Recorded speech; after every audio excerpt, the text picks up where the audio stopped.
ღმერთმა დაგლოცოთ ზეფრასო რადიო მსმენელებო. მშვიდობა და წყალობა არ მოგაგლოთ. ჩვენ სულ უფრო და უფრო ხშირად გვესმის არასწორი ინტერპრეტაცია სიყვარულის ცნებისა. სულ უფრო და უფრო ხშირად გაესმის სიყვარულისაკენ მოწოდებები. ყველა გაიძახის, რომ აუცილებელია სიყვარული, მაგრამ ძალიან ხშირია შემთხვევა, როდესაც ეს სიყვარული არა ქრისტეს მიერ სარწმუნოებრივი გახლავთ, არამედ ბნებებზე აგებული. ჩვენ ამჯერად სარწმუნოებრივ სიყვარულზე ვილაპარაკებთ, რამდენად მნიშვნელოვანია ჭეშმარიტი სიყვარულის ქონა და რამდენად არასწორი და არამართებულია, ესე იგი ცრუ რელიგიების, ცრუ შეხედულებების სიყვარული და როდის იქცევა ადამიანი ჭეშმარიტი სიყვარულის თანახმად, როდესაც ის ამხელს უსჯულოებას და ამით ცდილობს, რომ გამოასწროს ის ადამიანი, რომელიც იმ ცრუ სიყვარულში იმყოფება, თუ ის ადამიანები, რომლებიც ყალბად ეუბნებიან, რომ თქვენ არაფერს აშავებთ, თითქოს და ამით სიყვარულს გამომჟღავნებენ მათდამი, ხოლო სინამდვილეში პირიქით მტრობენ მათ. აი ეს საკითხები გვსურს ჩვენ განვიხილოთ დღეს. დღეს მთელი მსოფლიო გაიძახის სიყვარული საზღვრების გარეშე, ანუ იმ ნორმებს, იმ სარწმუნოებრივ ჩარჩოებს, რომელიც გააჩნია მართლმადიდებელ ეკლესიას და რომელშიც გამოივლინება სრულყოფილი სიყვარული, ამისი უარყოფა ხდება, ანუ სიყვარულის საზღვრების გარეშე ყველაფერს თითქოს ამ სიყვარულის გამოაკეთებენ, შემდეგ სულ უფრო და უფრო ძლიერდება ეს დამოკიდებულება და ერთი რამ არის უცნაური. თუკი გული ამდენად ახსილია ამ სიყვარულით, რომ მასში არის გულუხვად ყველასათვის ადგილი, მათ შორის ერეტიკოსებისთვის, მწვალებლებისთვის და სხვა უამრავი რჯულის ადამიანებისთვის, რატომღაც ვერ ხედავთ იმავე დამოკიდებულებას, სწორედ რომ მართლმადიდებელი ადამიანების მხრივაც. ანუ ჩვენ ხედავთ საოცარ ფაქტს მსოფლიოში, რომ თითქოს და ყველა უყვართ, ყველას ეფერებიან, ხედავთ რომ ისლამმა გააქვს ფაქტიურად ევროპა, იქ ბუდისტური შეხედულებებით საკმაოდ მყარად დგას, ათასნაირი იზმების გამრავლება ხდება, მაგრამ ვერ ხედავთ იმავე დამოკიდებულებას იმ ორთოდოქსალური მართლმადიდებლური მსოფლმხედველობის მიმართ, რომელსაც წარმოადგენს ჭეშმარიტი მართლმადიდებელი ეკლესია. თუმცა ხედავთ სხვა ლიბერალურ მოდერნისტულ ეკუმენისტურ ხედვებს, რომლებიც გაიძახიან ოსანას აი ამ სხვა რელიგიებთან, სხვა მსოფლმხედველობებთან ერთად, თითქოს და არავითარი განსხვავება ჩვენსა და მათ შორის არ იყოს. აი ამ სიყვარულის წინააღმდეგ, რა თქმა უნდა, ჩვენ გამემიჯნები. ეს ცნუნებულნი, რა თქმა უნდა, ხედავენ, რომ სიყვარულისათვის ფაქტობრივად უგულობელყოფენ საუკუნოვან წესგანგებას, წმინდა კანონებს, ანგრევენ აი ამ ციხესიმაგრის კედლებს და შლიან ზოგადად და მთლიანად საზღვრებს, რომლებიც ეკლესიის წმინდა მამების მიერაა დადგენილი და თუ იმ ერეტიკოსებისთვის მოიძებნება ხშირად მათი მხრიდან, მამანთა მხრიდან აი ესეთი ჰუმანისტური სიყვარულის გამოვლინებები, თუ მათთვის დააშრა ეს სიყვარულის წყარო იმ ორთოდოქსი მართლმადიდებლების მიმართ, რომლებიც ითხოვენ ელემენტარულს, რომ დავიცვათ ჩვენი სწავლება, რომელიც დაფუძნებულია ეკლესიის ქრისტეს სწავლებაზე, მოციქულებრივ სწავლებაზე და არა ცრუ შეხედულებებზე. და ჩვენ ვეკითხებით მათ, თუ მათთვის არ მოიძებნება ესეთი ფაქიზის რუნვის მცირეოდენი თუნდაც რაიმენაირი მოწყალების თანაგზნობის სურვილი და არ გამოდის ისეთი, როგორიც ეს აქვთ სხვა აღსარებლობების მიმართ. ჩვენ შეგვიძლია თამამად ვთქვათ, რომ ერეტიკოსებისადმი აი ამ სიყვარულის გამოვლენა, ხოლო მართლმადიდებლებისადმი ეს გულგრილობა და ფრთხობა წარმოადგენს ესე იგი თანამედროვე სამყაროს აი ამ სიყვარულის გამოვლინებას, რასაც ჩვენ ბრწყალებში უწოდებთ სიყვარულს. მაგრამ საინტერესო ის არის, რომ ნამდვილად უყვართ კი აი ეს ერეტიკოსები, ვინც გაიძახის, რომ მათთან ერთად უნდა ვიყოთ სიყვარულში, რომ მათთან ერთად უნდა გქონდეს ჩვენ ბედნიერი ერთობლივი ცხოვრება. სინამდვილეში ჩვენ ხო სიყვარული ქრისტეს სწავლებასთან უნდა შევათავსოთ. და რაც არ უნდა პარადოქსულად ჟღერდეს და გულწრფელად და ნამდვილებით შეგვიძლია ვთქვათ, რომ ერეტიკოსები სწორედ რომ აი ფანატიკოსებად მიჩნეულ და ჩამორჩენილებად მიჩნეულ ადამიანებს უფრო გვიყვარს, ვიდრე მათ, ვინც მათ ესე იგი ხოდბას ასხამს.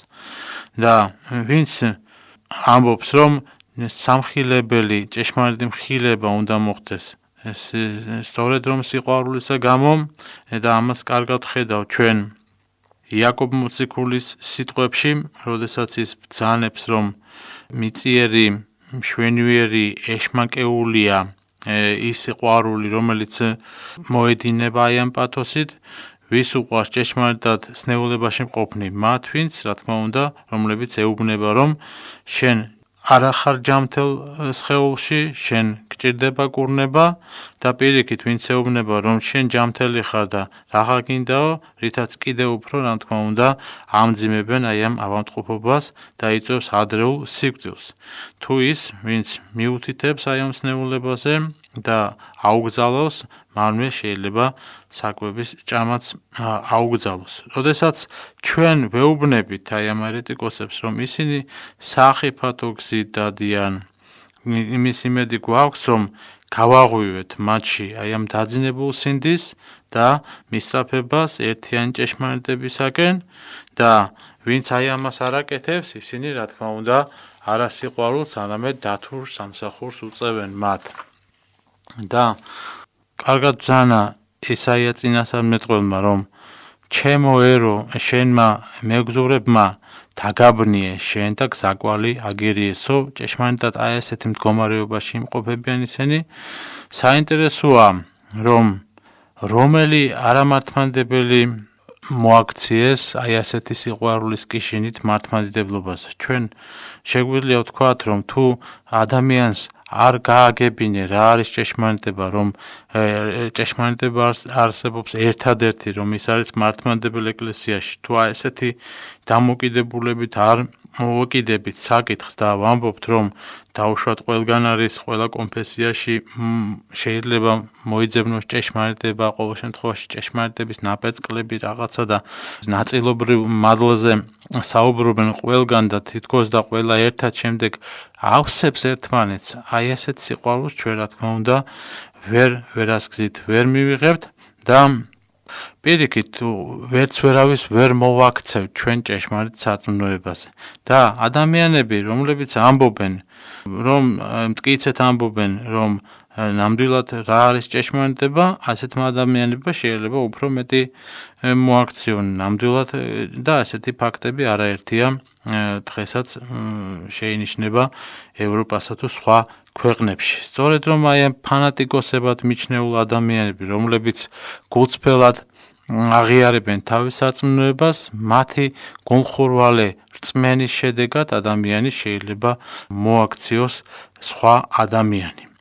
და თუ ჩვენ აი ესეთ უსაზღვრო სიყვარულის ქადაგებას დავიწყებთ, ჩვენ შეგვიძლია აი ესეთი რამოდენიმე მაგალითი მოვიყვანოთ იმისა, თუ როგორ შეიძლება ეს სხვადასხვა კუთხით იქნეს განხილული. აი მაგალითად მოსამართლე გაამართლებდა მაგალითად ყველას, ხო, დამნაშავეებსაც, უდანაშაულოსაც და ციხემხოლოდ იმ შემთხვევაში შეიძლება ესე იქნეს როგორც სიყვარულის გამოვლინება, როდესაც ამ საზღვრებს მოვშლით, ხო? და თუ უსაზღვროდ გვიყვარს ჩვენ ადამიანი, მაშინ როგორ ჩავიდენ ჩვენ ისეთ ცოდვას, რომ ჩავაჯენთ ადამიანს ციხეში, ხო? აი ესეთია აი მაგალითად ერთი შეხედულება. ანუ ჩვენ დამნაშავესაც და უდანაშაულოსაც, ესე იგი, ერთნაირად მოვეკიდებით და არ დავსჯით. მეორე შემთხვევაში თუ ასეთ უსაზღვრო სიყვარულს გამოვიჩენთ, მაგალითად მასწავლებელი სკოლაში, ხო, კლასიდან კლასში გადაიყვანდა ყველაზე უქნარას, ყველაზე უზრდელს, ყველაზე ბოროტმოქმედ მოზარდსაც კი, რომელიც ნამდვილად არ იქნებოდა ღირსის სწავლისა, რომელიც იქნებოდა აი ამ პირიქით დამაბრკოლებელი და დამაზიანებელი სკოლისა, მაგრამ აი ეს უსაზღრო სიყვარულის შედეგად, რა თქმა უნდა, ჩვენ ვერ ვიზამდით ამას, ხო ვერ დავტოვებდით ბავშვს, ხომ ერთ წელიწადს ხო ვერ დავაკარგინებდით. აი ესეთია, აი ამ უსაზღრო სიყვარულის მაგალითი. ანდა მშობლები არ დაუშლიდნენ თავის შვილებს ყველაზე მავნე სურვილების აღსრულებასაც კი, იმიტომ რომ მათ ხომ უყვართ ისინი და ესე იგი ყველაფერი ნებადართულია ხომ? აი ესეც იქნებოდა უდიდესი დანაშაული.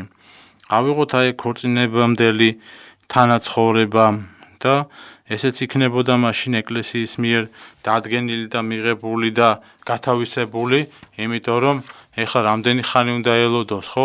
ეკლესია თავისი კანონი აქვს, წესი აქვს, შეიძლება შეყვარებულები არიან გარკვეული პერიოდის განმავლობაში და ესეთ ადამიანებს თუ ჯვრისწერა არ მოხდა, მანამდე მათი, ესე იგი, შეუღლება არის შეუძლებელი. ხოლო თუ უსაზღრო სიყვარულს ვიქადაგებთ, მაშინ ვიტყვით, რომ ცოდვაა ბავშვები, მოდი მივცეთ მათ საშუალება, რათა იცხოვრონ ერთად. და აი ასე შემდეგ და ასე შემდეგ ჩვენ აი ესეთი სიყვარულის მაგალითები შეგვიძლია უამრავი მოვიყვანოთ და სინამდვილეში გამოვა ის, რომ არავითარი სიყვარული იქ არ იქნება, არამედ მხოლოდ ყალბი მოჩვენებითი, რომელიც, რა თქმა უნდა, არაჭეშმარიტებისაგან არის და შესაბამისად არც მაცხოვნებელია.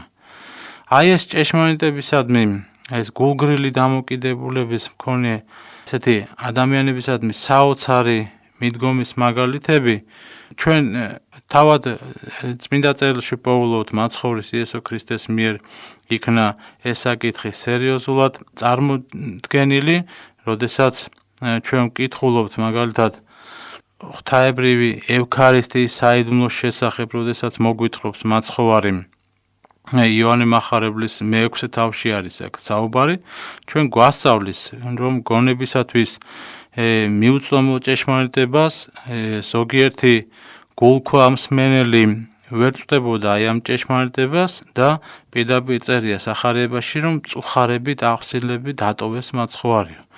და როგორი რეაგირება ჰქონდა ამ მოვლენებზე ჭეშმარიტ ღმერთს, სიყვარულის განხორციელებას ღმერთგან იესო ქრისტეს. რას ხედავთ ჩვენ? იქნებ მან რაიმენაირად შეარბილა თავისი სწავლება, ან მაგალითად დაეწია აი ამ ადამიანებს, ვინც წავიდა და უთხრა რომ ნუ წახვალთო, ესეთი რამ არ გაუკეთებია. იქნებ მათთვის გასაგებ ენაზე დაიწყო საუბარი, არც ეს ყოფილა. და რა მოხდა სინამდვილეში? სინამდვილეში ჩვენ ვხედავთ, რომ რომელმაც შეიყვარა ყოველი ადამიანი ვიდრე სიკვდილამდე და სიკვდილით ამით ჯვრისათა, რომელმაც ერთი დაკარგული ცხრისთვის მზად იყო, რომ შთასულიყო უსქულში და ასულიყო მიუწვდომელ მთაზე, რომელსაც ვკითხულობ ჩვენ ასევე მათეს სახარებაში და ლუკას სახარებაში, რომელმაც დაიმდაბლა ისე თავი, რომ ფეხები დაბანა მოწაფეებს, ამ დროს უარს ამბობს, რომ მათთან საუბარზე არ მიდის არანაირ დათმობაზე სარწმუნოებრივ საკითხებში. ესე იგი, შემდეგ მოუტრიალდება თავის მოწაფეებს და მათ კითხავს, რომ რას ფიქრობენ ისინი, ნუ თუ მათაც სურთ, ესე იგი, ნუ უკვე თქვენსაგნებავთო წასვლაიო. ასე ეკითხება მაცხოვარი და პეტრე მოციქული მიუგებს, რომ ცხონების საკითხებიო, ცხონების თემაზე მხოლოდ შენ საუბრობო და ვიღასთან უნდა წავიდეთო. აი ესეთია მაცხოვრის დამოკიდებულება. ჩვენ ხედავთ, რომ სარწმუნოებრივ საკითხებში არანაირი დათმობა არ ხორციელდება. იგივე ხდება პავლე მოციქულის ეპისტოლეებში, ხედავთ იგივეს გალატელთა მიმართ მაგალითად ეპისტოლეში. საკმაოდ მკაცრი ენა, ძალიან მწვავე მხილება მოდის. ხედავთ, რომ არანაირი დათმობა, არანაირი მობიერება აქ არ ჩანს და აი ესეთ სიტყვებს ვკითხულობთ, რომ უკვე თუ წინა დაიცვითო ქრისტებთან თქვენ არარაი გარგოსო.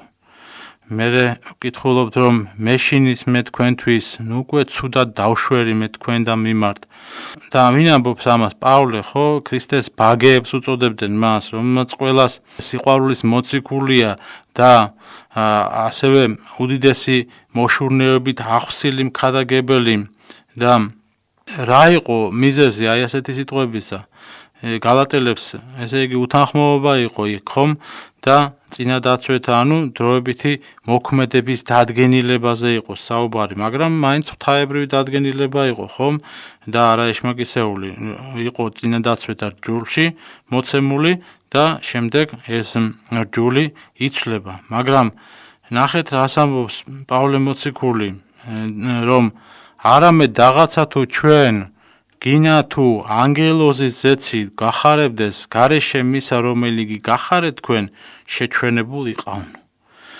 საკმაოდ მკაცრი სიტყვებია ესე იგი ანგელოზიც კი რო გამოგეცხადოსო და ის გითხრას რომ რაც ჩვენ არ გითხარით ესე იგი შეჩვენებულ როგორც ჩანს აი ამ თანამედროვე ჰუმანისტური სიყვარულიდან გამომდინარე მოციქულებსაც არ გააჩნია საკმარისი სიყვარული და რა დასანანია რომ ის დღეს არ ცხოვრობს და იქნებ ესწავლა სიყვარული აი ამ ზოგიერთი მოდერნისტი ეკუმენისტისაგან რომლებიც იზახიან ამ უსაზღრო სიყვარულის შესახებ და ისინი ასევე ამბობენ რომ ყველა წმინდა კანონი რომლებიც იზოლირებას უკეთებენ ესე იგი მორწმუნეებს და სიფრთხილისაკენ მოუწოდებენო და არაქრისტიანებთან და არამართლმადიდებლებთან მიმართებაში გარკვეულ რეფორმირებას საჭიროებსო.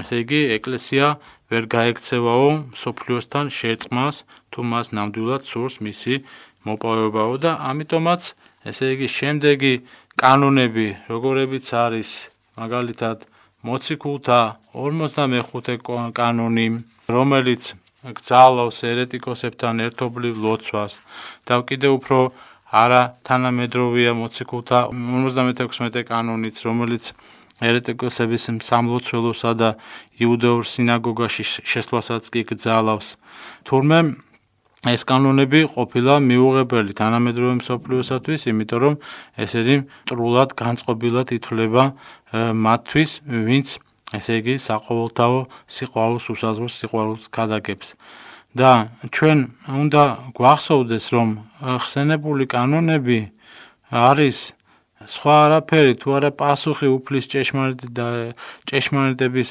სიტყვის დამორჩილებისა ხო წმინდა იოანე ღვთისმეტყველი და პავლე მოციქული ეს სიყვარულის მოციქულები წერენ რომ რომელი მოვიდეს თქვენდა და ესე მოძღვრებაი არა მოაქუნდეს ნუ შეიწყნარებთ მას სახთა თქვენთა და გიხაროდენსა ნუ ეტყვითო მათო რას ნიშნავს ძმაუნდა დანო ეს სიტყვები მაშინ გაუგებარი ხდება ხომ ნუ თუ იოანე ღვთისმეტყველსა და პავლე მოციქულს სიყვარული აქვთ და თანამედროვე ესე იგი ჰუმანისტებს აქვთ ის სრულყოფილი სიყვარული მაშა სადამე როდესაც ჩვენ ვამბობთ რომ წმინდა კანონებს ჭირდება რეფორმირება და ნუ იქნებინ ესე ნუ დავიწყდებათ რომ სახარების ასევე შეცვლაც თუ ესე ძალიან უნდათ იმიტომ რომ სწორედ რომ სახარებაზე არის დაფუძნებული ეს კანონები და წინააღმდეგ შემთხვევაში მათი მცდელობა იქნება დაუმორჩილებელი და დაუსრულებელი გარდა ამისა თუ ზემოთ აღნიშნული კანონები მოკლებულია ამ სიყვარულს მაშინ გამოდის რომ ეკლესიაც მოკლებული ყოფილა სიყვარულს რომელმაც არა მხოლოდ ოფიციალურად დაადგინა ეს კანონები, არამედ საუკუნეების მანძილზე ხელმძღვანელობდა კიდეც აი ამ კანონებით. თუ ეკლესიას ესე იგი არ ყოფნის სიყვარული, მაშინ გამოდის რომ ეკლესია დატოვა სული წმინდამ, რომელიც არის სიყვარულის წყარო და თუ ეკლესიაში უკვე აღარ არის ეს სული წმინდა, მაშინ უფალო შეგვიწყალე და აი ესეთი მკრეხელური აზრების მათი ლოგიკიდან გამომდინარე, გამოდის რომ იცრუა მაცხოვარმა, რომელიც გვარწმუნებდა, რომ სხვა ნუგეშინის მცემელი მოგივლინო თქვენ, რაითა თქვენთანა დაადგრეს უკუნისამდეო. და ესე იგი, თუ ჭეშმარიტ ეკლესიას არ გააჩნია ჭეშმარიტი სიყვარული, ესე იგი, ჩვენ გამოდის, რომ ისინი ყველა ყოფილა მცდარი და ნუ იქნებინ ესე, ხომ? ასევე ხედავთ, რომ თანამედროვე ჰუმანისტები აი ამ სიყვარულის პროპაგანდით ასევე ამბობენ, რომ აუცილებელია განმაახლებლობა, პროგრესი და გვეუბნებიან, რომ უნდა განვაახლოთ ქრისტიანობა, რომ განვაახლოთ ეკლესია, მაგრამ რა უნდა განვაახლოთ? მოდით ესეთი საკითხი დავსვათ.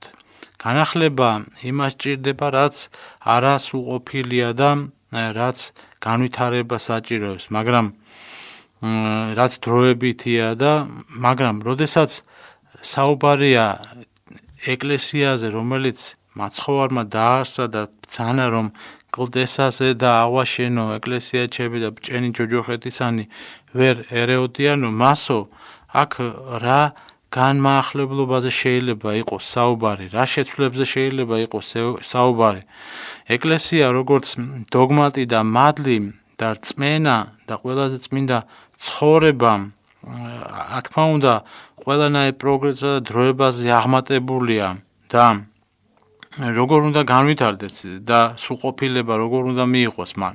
ის თავად არის სრულყოფილება. სრულყოფილება გვჭირდება ჩვენ, რათა განვხვდეთ აი ამ მის ქრისტეს სხეულში, წმინდა ეკლესიაში. ესე იგი, მარადიული როგორ ივლის მაგალითად დროებითის ფერდახ ეს წარმოუდგენელი რამ არის და რაგვარი ცვლილება უნდა განიცადოს, ესე იგი, უხრწნელებამ და სრულყოფილებამ. საერთოდ არის კი აი ეს მოდერნიზაციის საჭიროება, ანუ როდესაც იესო ქრისტე გუშინდა დღეს და იგი თავადი არს უკუნისამდე ბრძანებს პავლე მოციქული და ეშმაკი ისეთივეა როგორიც იყო 1000 წლის წინათაც, ცოდვაც იგივე დარჩა და სათნოებაც ასევე ადამიანიც იგივეა. რა შეიცვალა? მხოლოდ საშუალებები შეიცვალა, მეტი არაფერი.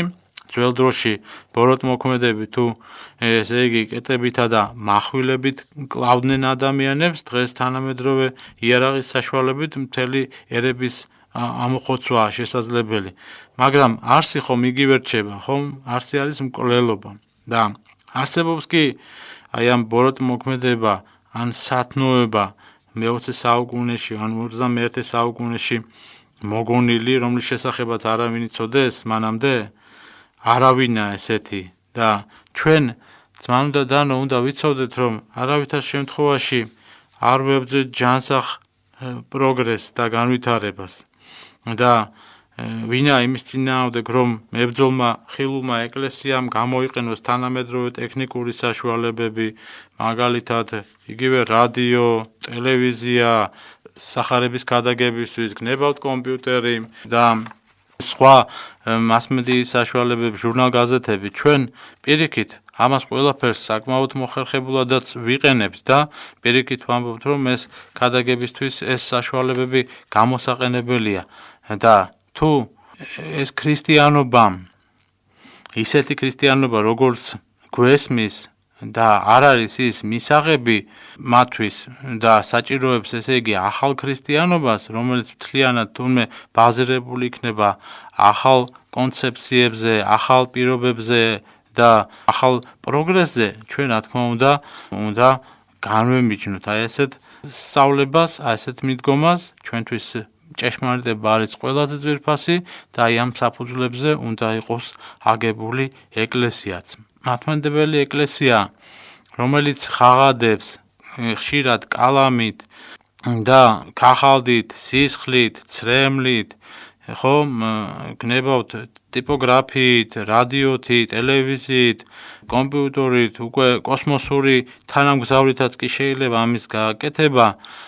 ეს ყველაფერი არის ჩვენთვის ნორმა, ჩვენთვის მისაღები და მათთვის კი ეს არის სიცოფე. ანუ ქრისტეს ჯვარცმა 2000-თვის სამი საცთურ და წარმართათვის ისურლელი არსო.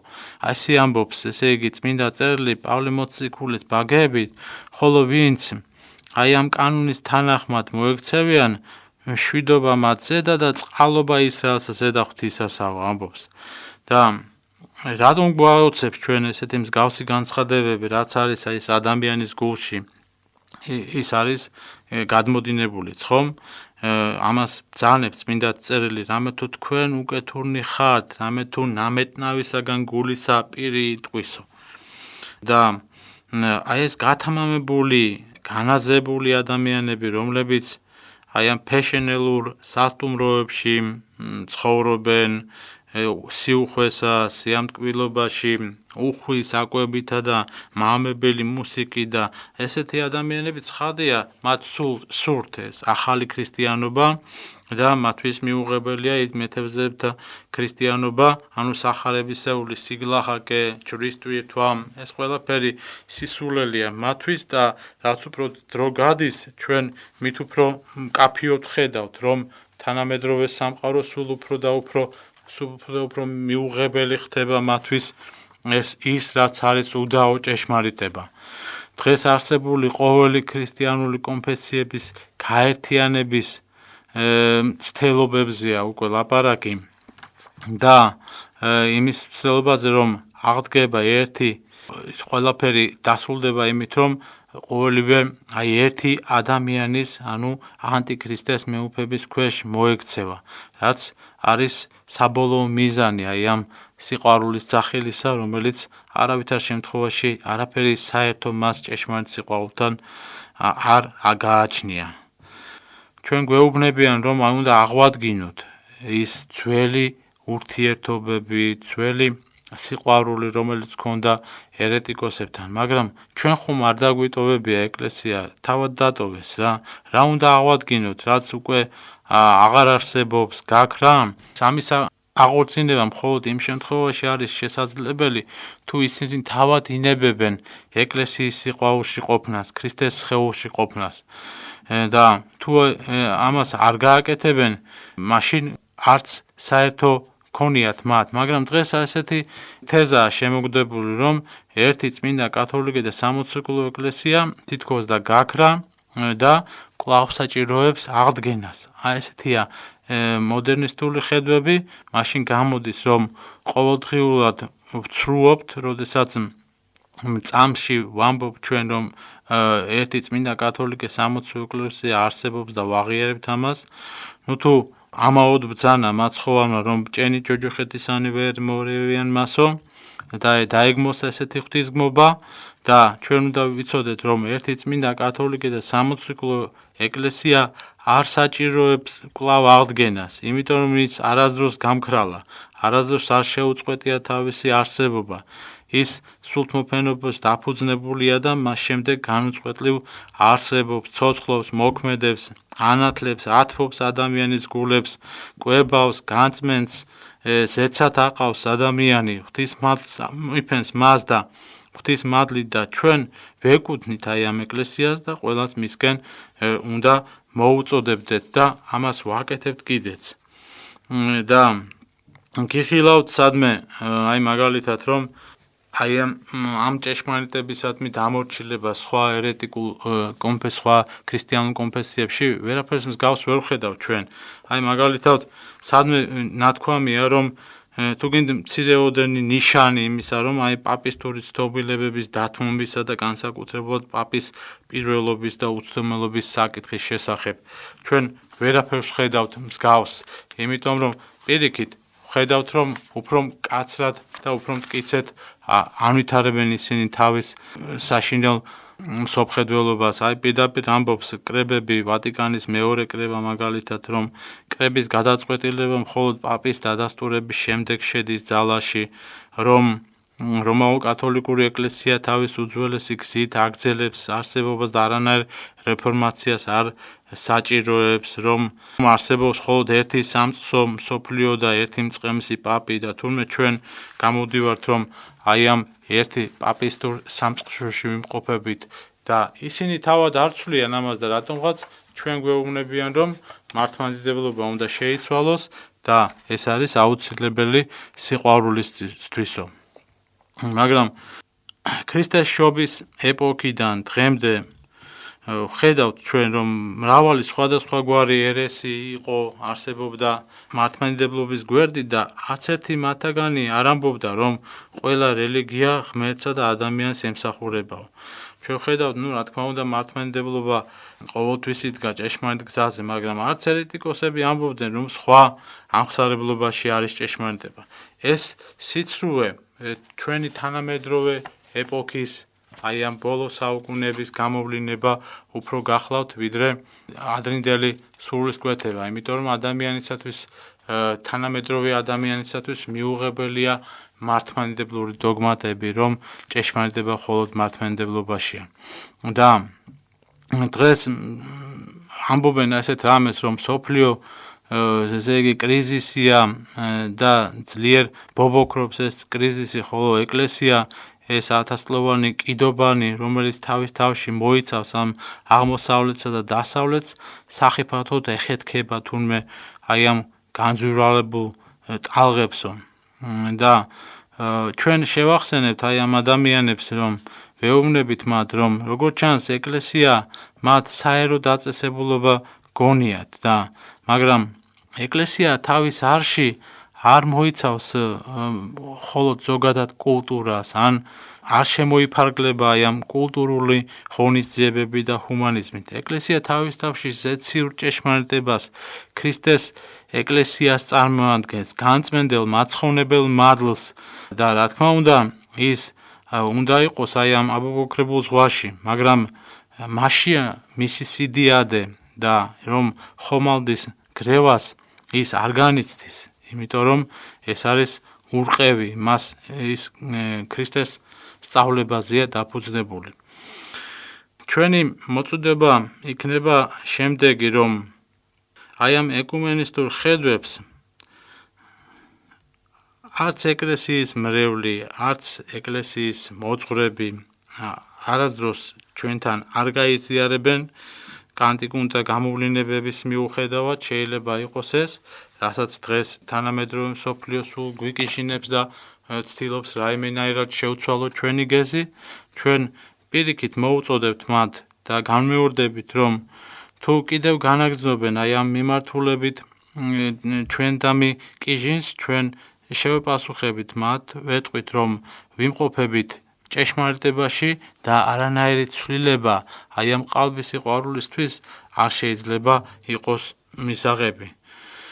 და დავინახავთ ჩვენ, რომ იმ შემთხვევაში, თუ ეკლესია და იქნება ჭეშმარიტ გზაზე და მტკიცედ დაიცავს თავის სარწმუნოებას, გამოვა ის, რომ ეკლესიის ჭეშმარიტი მრევლი იქნება ყოველთვის ეკლესიაში, ხოლო იმ მავანი, რომლებიც ამ ჰუმანისტურ სიყვარულს ქადაგებენ, ეს ადამიანები, როგორც წესი, არ ეკუთვნიან ეკლესიას, ანუ შეიძლება ზოგად ეკლესიური განათლება ქონდეთ, მაგრამ მათთვის არსებითად მიუღებელია ის, რაცაც ეკლესია ასწავლის. ამას ჩვენ უკვე სულ უფრო და უფრო მკაფიოდ ვხედავთ, რომ ადამიანებისთვის, რომლებისთვისაც ეკლესიის სწავლება უცხოა და მიუღებელია, ისინი პირდაპირ ილაშქრებენ კიდეც ეკლესიის უწმინდესის წინააღმდეგ, სამღვდელოების წინააღმდეგ, რაიმენაირად ცდილობენ დაინახონ ეს ნაკლი, დაინახონ სიძულვილი და ასე შემდეგ და ეს კარგად გამოჩნდა აი ამ ბოლო სტიქიური უბედურების შემდეგ გაკეთებული უწმინდესის განცხადების შედეგად და სხვა სასულიერო პირების ქადაგებებს, რომლებიც ამბობენ, რომ უნდა შევინანოთ, რომ ცოდვების შედეგია ყველაფერი და არავითარ შემთხვევაში ღვთისა, როგორც ამას გვაბრალებენ ჩვენ, ღმერთი უშვებს განსაცდელს, მაგრამ უშვებს ისევე ადამიანის სასიკეთოდ, როგორც წესი. და როდესაც ესეთი რამ ხდება, ჩვენ ვიცით, რომ ერთადერთი გამოსავალი ეს არის სინანული გლოვა საკუთარი ცოდვებისა და განსთათვისა ცოდვათა და არა განგითხვა ძმისა ჩვენისა. ამიტომ ჩვენ ამითი დღეს დავასრულებთ საუბარს, მაგრამ უნდა შევახსენოთ, რომ ის ადამიანები, რომლებიც ესეთი ცრუ ყალბ სიყვარულზე გვიქადაგებენ დღეს მთელ მსოფლიოში, შევახსენებთ, რომ მათ უნდა დაიწყონ ეკლესიური აზროვნება, მსოფლმხედველობა უნდა გაასწორონ ქრისტეს ჭეშმარიტების მიხედვით და არა დროის სულისკვეთების მიხედვით. დაიწყონ აღსარების თქმა, ეზიარონ, იკითხონ წმინდა მამებისეული სწავლებები და მაშინ შეხედავენ, დაინახავენ, რომ რა არის ჭეშმარიტი სიყვარული. სხვაგვარად ეს ამის გაკეთება შეუძლებელია.